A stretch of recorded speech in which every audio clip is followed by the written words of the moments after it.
tells me there's a deep-seated heat throbbing in her throat.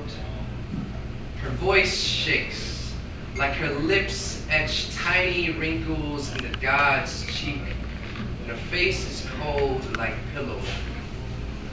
Her hands clasped over a rosary like a Spanish man holds a gun to her head, but I think he's been there since birth. Ironically, I need an interpreter. I perch on the top stairs with ears like dream catchers, hoping that I could dream in Tsamoru, even if I could never speak in it. Because then I wouldn't want to sacrifice my ears every time my family reminds me that I am Tsamoru.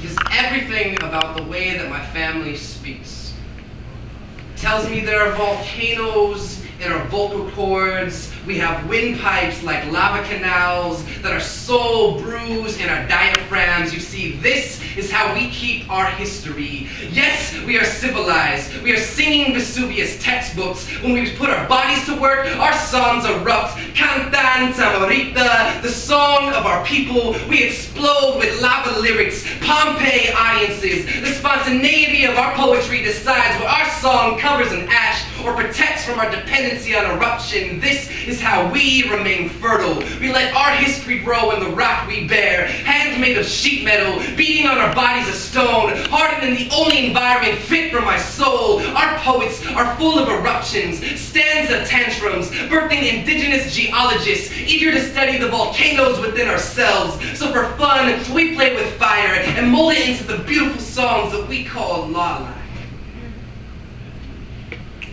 For the Spanish, the Japanese, and the Americans, gazing into sun-circle free-form fireballs is dangerous.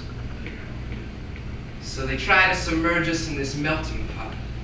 And now we, the Tsamoru people, are drowning. Our poets are being strangled. Now when we combust in song lava, our language instantly cools and it sinks to the bottom, where it is hottest, where it melts the fastest, where we will never again become islands born of eruptions, different minerals with the same explosions. Our people born islands in the oceans of beauty between us. My people, we are a chain of islands. Hot spots in the oceans that we never used to drown in, before culture tried to contain us, before living paycheck to paycheck, before 9 to 5, before we had to grind to survive, before our island was bombed in a world war we never even asked to be a part of. But because that part of our history is still brewing.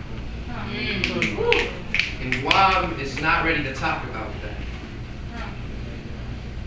It seems my people are disappearing like cities on a fault line. And we are meant to be islands, connected by a flow of lava between us, when we are free to sing, when eruptions were beautiful, before science tried to understand them or contain us, law lied. You are disappearing.